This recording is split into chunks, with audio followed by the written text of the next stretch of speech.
श्री शिवाय नमस्तुभ्य मित्रों, जय महाकाल, हर हर महादेव।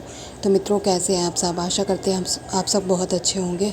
तो आज का वीडियो स्पेशली मेरी बहनों के लिए है, क्योंकि जो आज वट सावित्री व्रत की मैं बात करने वाली हूँ वह हमारी सभी बहनें रहने वाली हैं अपने पति की दीर्घायु के लिए। तो हम बात करने वाले हैं कि आखिर यह वट सावित्री व्रत है कब, क्योंकि बहुत सारी कन्फ्यूज़न क्रिएट हो गई है। तो इसी की बात करते हैं। तो मित्रों, यहाँ पर मैंने जो एक इमेज लगाई है वह गूगल की है। आप सभी लोग भी अपने अपने फ़ोन में देख सकते हैं, क्योंकि आजकल जो भी होता है सारी जानकारी हमें फ़ोन में मिल जाती है। देखिए, इसमें साफ साफ लिखा हुआ कि अमावस्या तिथि की शुरुआत 26 मई को सुबह 12:11 से होगी और अमावस्या तिथि का समापन 27 मई को सुबह 8:31 पर हो जाएगा। यानी कि जो 26 तारीख है, सोमवार की, बहुत ही अच्छा समय है। उसी दिन आपका पूरा दिन वट सावित्री व्रत का पूजन इत्यादि का मुहूर्त है।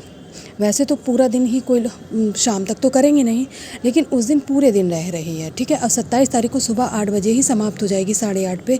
तो ऐसे में जो वट सावित्री व्रत का पूजन किया जाएगा वह सोमवार को यानी कि 26 तारीख को ही किया जाएगा।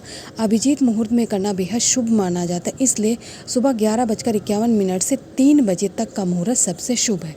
तो अब आप लोगों की कन्फ्यूज़न मैं समझती हूँ ख़त्म हो गई होगी कि आखिर हम 26 को व्रत करें या 27 को। तो मैं तो यही सलाह दूंगी बहनों, क्योंकि पति की दीर्घायु का मामला है, तो ऐसे में रिस्क लेना तो बनता नहीं है ना।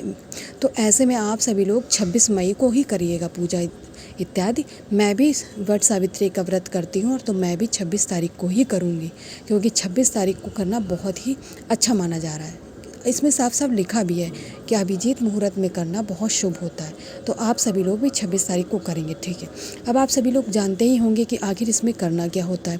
सभी सुहागन महिलाएं वट सावित्री व्रत के करने के लिए पूजन इत्यादि का सारा सामान लेके बरगद के पेड़ के पास पहुंच जाते हैं, क्योंकि सबसे महत्वपूर्ण वट सावित्री व्रत में बरगद की पूजा ही होती। जो वट वृक्ष होता है उसकी पूजा इत्यादि करना ही सबसे महत्वपूर्ण होता है।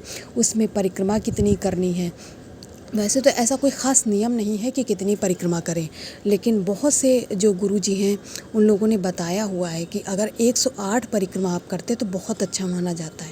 हर किसी की अपनी अपनी क्षमता होती है। तो अगर आप लोग 108 परिक्रमा नहीं कर पा रहे हैं तो परेशान मत होइएगा, ठीक है मित्रों। तो अब हम एक उपाय की बात कर लेते हैं जो कि पति की दीर्घायु से जुड़ा हुआ है। देखिए, स्क्रीन पे आप सभी लोगों को बरगद का पेड़ दिख रहा है, और आप सभी बहनें जानती भी हैं कि वट वृक्ष की ही पूजा की जाती है इस वट सावित्री व्रत में, ठीक है। इसकी कथा क्या है मुझे बताने की आवश्यकता नहीं, सभी को इससे परिचित है। तो छोटा सा उपाय हम उसकी बात कर लेते हैं। आपको कुछ नहीं करना, एक वट का पत्ता लेना है, यानी बरगद पेड़ का आपको एक हरा सा पत्ता लेना है, और वहीं से उसी पेड़ के पास की मिट्टी से आपको एक पार्थिव शिवलिंग का उसी पत्ते के ऊपर क्या करना है, निर्माण करना है। पार्थिव शिवलिंग का निर्माण आपको स्वयं करना है, किसी की सहायता के बिना, ठीक है।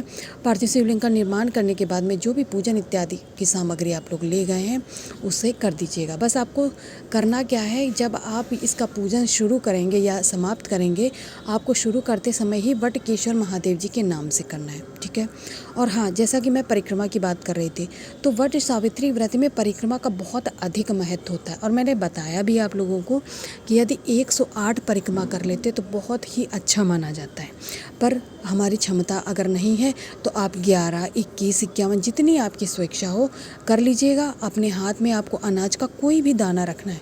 एक परिक्रमा समाप्त करते एक दाना आपको बरगद पेड़ पे समर्पित कर देना है, दूसरी समाप्त करेंगे दूसरा दाना डाल देना है। इसी क्रम में आपकी जितनी स्वेच्छा, जितना आप कर सकते उतनी परिक्रमा कर लीजिएगा। और यह व्रत बहुत ही अच्छा माना जाता है। करवा चौथ के बाद में दूसरा महत्वपूर्ण व्रत है, जो उतना नहीं है करवा चौथ के अकॉर्डिंग, लेकिन उससे कम उस पे रहता है, क्योंकि करवा चौथ का निर्जला रहना होता है, उसका महत्व अत्यधिक होता है, लेकिन इसे भी उतना ही महत्वपूर्ण माना जाता है। तो हमारे पास दूसरा मौका मिलता है जब हम अपनी पति की दीर्घायु के लिए कुछ कर सकते हैं, ठीक है बहनों। तो मैं आशा करती हूँ कि आप लोग समझ गए होंगे कि आखिर वट सावित्री व्रत कब है, हमें पूजन इत्यादि क्या करना है। सभी लोग भली बात इससे परिचित है। मुझे ऐसा लगा कि कुछ लोगों को कन्फ्यूज़न हो रही है, खासकर कुछ बहनों को हो जाती है, तो आप लोग संशय में ना रहें। सभी बहनें 26 तारीख को यानी सोमवार के दिन ही अमावस्या तिथि पे वट वृक्ष के पूजन इत्यादि जैसे आप लोग करते हैं अपने हिसाब से कर लीजिएगा, ठीक है मित्रों। तो इस प्रकार से मित्रों, बहनों, सभी लोग आप लोग वट सावित्री का व्रत 26 तारीख को कर लीजिएगा। आप सभी लोगों को वट सावित्री की मेरी तरफ से हार्दिक शुभकामनाएं। आप सभी लोग इस पूजा को बहुत अच्छे से करें। धन्यवाद।